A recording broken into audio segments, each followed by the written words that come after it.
Hello दोस्तों, बेलिज्म academy YouTube channel में आपका फिर से बहुत बहुत स्वागत है। दोस्तों, आज के इस वीडियो में हम मोस्ट इम्पॉर्टेंट क्वेश्चंस को सॉल्व करने वाले हैं जो कि आपके यूपी टेट, सुपर टेट, साथ ही साथ आपके लेखपाल एग्जाम के लिए मोस्ट इम्पॉर्टेंट है। दोस्तों, इस वीडियो में मैंने सारे क्वेश्चन सेलेक्टेड लिए हैं जो कि आपके सिलेबस पर बेस्ड होंगे, साथ ही साथ आपके प्रीवियस ईयर क्वेश्चन पर बेस्ड होंगे। तो वीडियो को ध्यान से देखिएगा और वीडियो के लास्ट मुझे जरूर बताइएगा कि आज के इस वीडियो में आपके कितने क्वेश्चन सही हुए। तो बिना देरी करते हुए चले शुरू करते हैं सबसे पहले क्वेश्चन से। सबसे पहला क्वेश्चन है, अंडे के पीले भाग में कौन सा प्रोटीन होता है? ऑप्शन आपके सामने albumin, option B carotene, option C keratin या फिर ऑप्शन डी मायोसिन।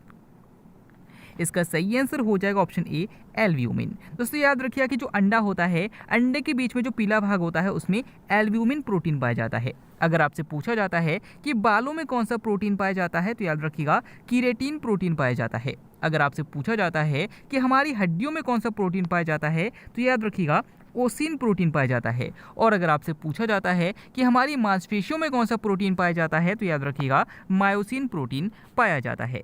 अगला क्वेश्चन, सर्वदाता रुधिर वर्ग कौन सा है? ऑप्शन आपके सामने O positive, option B A B positive, option C O negative या फिर option D A B negative. इसका सही आंसर हो जाएगा ऑप्शन सी ओ नेगेटिव। दोस्तों, याद रखिए कि सर्वदाता रुधिर वर्ग ओ होता है और सर्वग्राही रुधिर वर्ग ए भी होता है। यानी कि सर्वदाता रुधिर वर्ग वाला जो रुधिर वर्ग का व्यक्ति होता है वो अपने रक्त को किसी भी रुधिर वर्ग के व्यक्ति को डोनेट कर सकता है, और जो रुधिर वर्ग ए बी होता है ये सर्वग्राही होता है। इसका मतलब ये है कि इस रुधिर वर्ग का व्यक्ति किसी भी रुधिर वर्ग के व्यक्ति का रुधिर ले सकता है।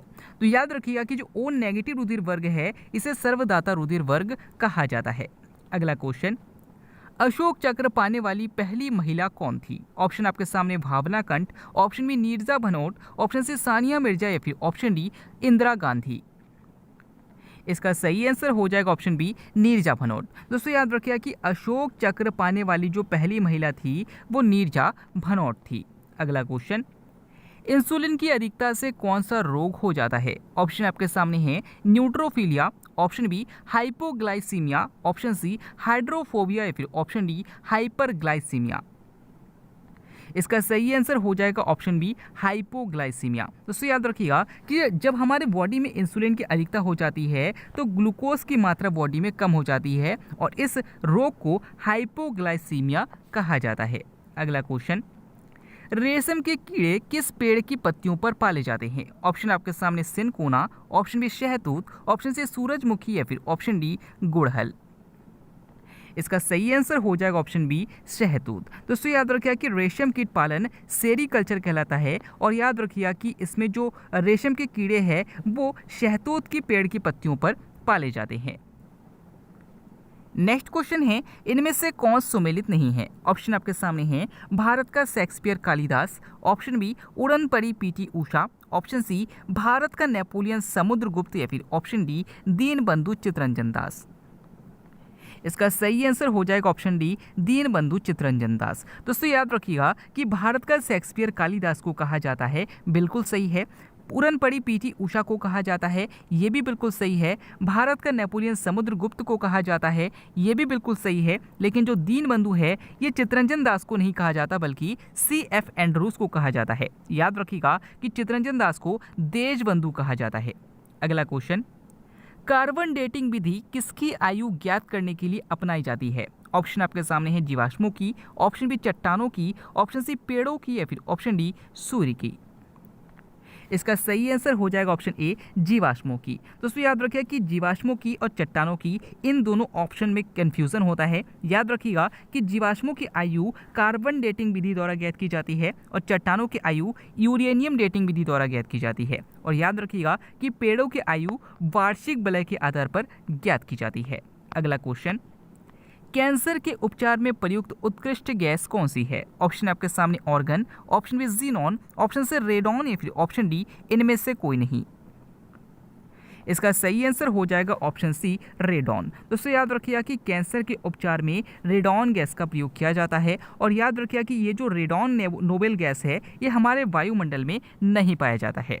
अगला क्वेश्चन, मूत्रालयों के पास इनमें से किसकी गंध आती है? ऑप्शन आपके सामने अमोनिया, ऑप्शन बी यूरिक अम्ल, ऑप्शन सी यूरिया या फिर ऑप्शन डी अमीनो अम्ल। इसका सही आंसर हो जाएगा ऑप्शन ए अमोनिया। उससे याद रखिएगा कि अगर आपसे पूछा जाता है कि मनुष्य में उत्सर्जित पदार्थ में क्या निकलता है तो याद रखिएगा यूरिया निकलता है। लेकिन अगर आपसे पूछा जाता है कि मूत्रालयों के पास किसकी गंध आती है तो याद रखिएगा अमोनिया की गंध आती है।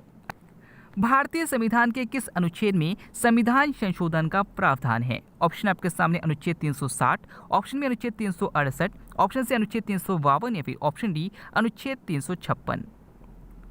इसका सही आंसर हो जाएगा ऑप्शन बी अनुच्छेद 368। दोस्तों याद रखिएगा कि भारतीय संविधान के अनुच्छेद 68 और भाग 20 में याद रखिएगा संविधान संशोधन का प्रावधान दिया गया है। अगला क्वेश्चन, वर्तमान में भारत में कुल कितने रेलवे जोन हैं? ऑप्शन आपके सामने 18, ऑप्शन बी 17, ऑप्शन से 20 या फिर ऑप्शन डी 24।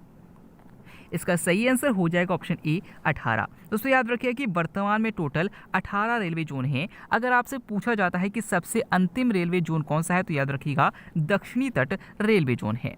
अगला क्वेश्चन, द्विनाम पद्धति की खोज किसने की थी? ऑप्शन आपके सामने Carolus Linnaeus, option B Copeland, option C R H. Whittaker या फिर ऑप्शन डी हॉलैंड। इसका सही आंसर हो जाएगा ऑप्शन ए कैरोलस लीनियस। दोस्तों याद रखिएगा कि द्विनाम पद्धति की खोज कैरोलियस लीनियस ने थी। जैसे कि इंसान का वैज्ञानिक नाम होता है होमो सेपियंस, वो जो नाम है इसमें पहला नाम जो है वो जीनस को दर्शाता है और दूसरा जो नाम होता है वो स्पेसीज को दर्शाता है। तो इसी को द्विनाम पद्धति कहा जाता है और इसको कैरोलस लीनियस ने दिया था।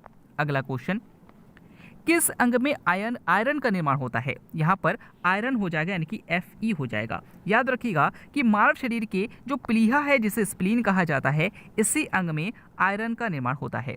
अगर आपसे पूछा जाता है कि मानव शरीर के किस अंग में RBC का निर्माण होता है तो याद रखिएगा अस्थि मज्जा में होता है। और अगर आपसे पूछा जाता है कि मानव शरीर के किस अंग में WBC का निर्माण होता है तो याद रखिएगा अस्थि मज्जा में ही होता है।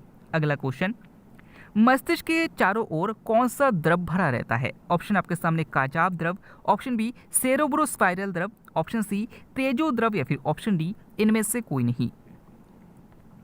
इसका सही आंसर हो जाएगा ऑप्शन बी सेरेब्रोस्पाइनल द्रव। उससे याद रखिएगा कि मस्तिष्क के चारों ओर सेरेब्रोस्पाइनल द्रव भरा रहता है। अगर आपसे पूछा जाता है कि आंख के अंदर कौन सा द्रव भरा रहता है तो याद रखिएगा कि आंख के अंदर काजाब द्रव भरा रहता है। अगला क्वेश्चन, ऑक्सिन पादप हार्मोन की खोज किसने की थी? ऑप्शन आपके सामने Simpson, option B Goodyear, option C Becquerel या फिर ऑप्शन डी चार्ल्स डार्विन। इसका सही आंसर हो जाएगा ऑप्शन डी चार्ल्स डार्विन। दोस्तों याद रखिए कि जो ऑक्सिन पादप हार्मोन है ये पौधों में अनिषेक फलन के माध्यम से फलों का निर्माण करने में सहायता करता है और याद रखिए कि इस हार्मोन की खोज चार्ल्स डार्विन ने की थी। अगला क्वेश्चन, इनमें से कौन सा तरकू रूपी जड़ है? ऑप्शन आपके सामने मूली, ऑप्शन बी गाजर, ऑप्शन से शलजम या फिर ऑप्शन डी इनमें से कोई नहीं। इसका सही आंसर हो जाएगा ऑप्शन ए मूली। दोस्तों याद रखिए कि मूली को तरकू रूपी जड़ के अंतर्गत रखा जाता है। मेरा क्वेश्चन आपसे ये है कि शंकु रूपी और कुंभी रूपी जड़ किसे कहा जाता है? अगर आपको पता है तो कमेंट बॉक्स में जरूर बताइएगा। अगला क्वेश्चन, एकमात्र प्रकाश संश्लेषी जंतु कौन सा है? ऑप्शन आपके सामने amoeba, option B euglena, option C paramecium या फिर ऑप्शन डी क्लोरेला। इसका सही आंसर हो जाएगा ऑप्शन बी यूग्लिना। दोस्तों याद रखिएगा कि यूग्लिना एकमात्र ऐसा जंतु है जिसमें प्रकाश संश्लेषण होता है और इसी कारण से यूग्लिना को जंतु और पादप के बीच की संयोजी कड़ी कहा जाता है। अगला क्वेश्चन, पृथ्वी पर पाया जाने वाला सबसे पहला पौधा कौन सा है? ऑप्शन आपके सामने cyanobacteria, option B euglena, option C paramecium या फिर ऑप्शन डी क्लोरेला।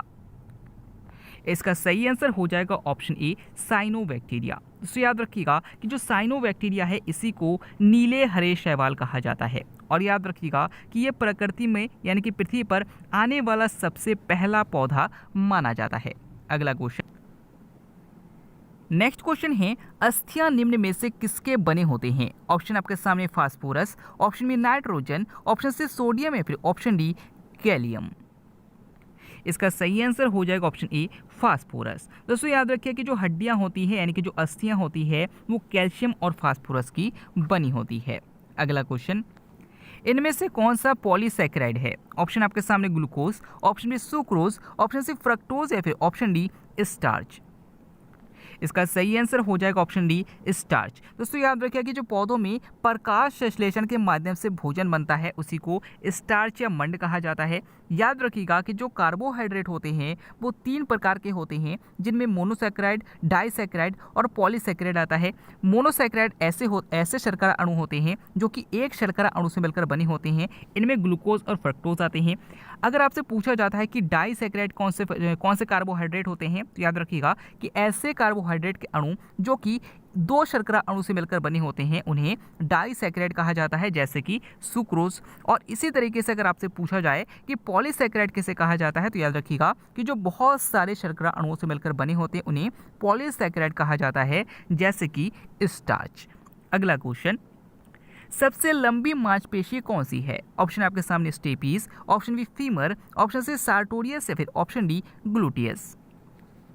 इसका सही आंसर हो जाएगा ऑप्शन सी सार्टोरियम। दोस्तों याद रखिएगा कि जो सार्टोरियम होती है ये हमारे जांग में होती है, और याद रखिएगा कि जांग या फिर पैर के जो पिछले हिस्से में ये मांसपेशी होती है, ये मानव शरीर की सबसे लंबी मांसपेशी होती है। अगर आपसे पूछा जाता है कि सबसे बड़ी मांसपेशी कौन सी होती है, तो याद रखिएगा ग्लूटियस होती है। अगर आपसे पूछा जाता है कि सबसे छोटी मांसपेशी कौन सी है, तो याद रखिएगा स्टेपीज है। और अगर आपसे पूछा जाता है कि मानव शरीर की सबसे लंबी हड्डी कौन सी है, तो याद रखिएगा फीमर है। अगर आपसे पूछा जाता है कि मानव शरीर में टोटल कितनी मांसपेशियां पाई जाती है, तो याद रखिएगा टोटल 539 मांसपेशियां के लगभग पाई जाती है। अगला क्वेश्चन, सफेद रक्त कणिकाओं का निर्माण कहाँ होता है? ऑप्शन आपके सामने प्लीहा, ऑप्शन बी अस्थि मज्जा, ऑप्शन सी यकृत या फिर ऑप्शन डी मस्तिष्क। इसका सही आंसर हो जाएगा ऑप्शन बी अस्थि मज्जा। दोस्तों थोड़ी देर पहले ही मैंने आपको बताया था कि जो आरबीसी है और जो डब्ल्यूबीसी है इसका निर्माण हमारे अस्थि मज्जा में होता है, यानी कि जो डब्ल्यूबीसी है यानी कि सफ़ेद रक्त कणिकाएं हैं, इनका निर्माण अस्थि मज्जा में ही होता है। अगला क्वेश्चन, वृद्धि नियंत्रक ग्रंथि किसे कहा जाता है? ऑप्शन आपके सामने thymus, option B thyroid, option C पीयूष या फिर ऑप्शन डी यकृत। इसका सही आंसर हो जाएगा ऑप्शन सी पीयूष। दोस्तों याद रखिए कि जो पीयूष ग्रंथि होती है ये हमारी बॉडी ग्रोथ को नियंत्रित करती है, इसलिए इसे वृद्धि नियंत्रक ग्रंथि कहा जाता है। अगला क्वेश्चन, मगरमच्छ के हृदय में कितने चैम्बर होते हैं? ऑप्शन आपके सामने 2, ऑप्शन सी 3, ऑप्शन सी 4 या फिर ऑप्शन डी 6।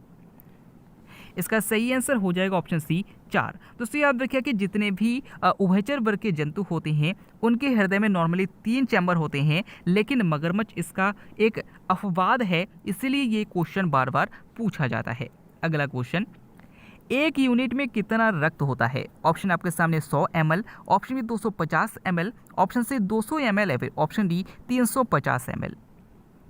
इसका सही आंसर हो जाएगा ऑप्शन डी 350 ml। दोस्तों याद रखिए कि जो एक यूनिट रक्त होता है उसमें 350 ml रक्त होता है।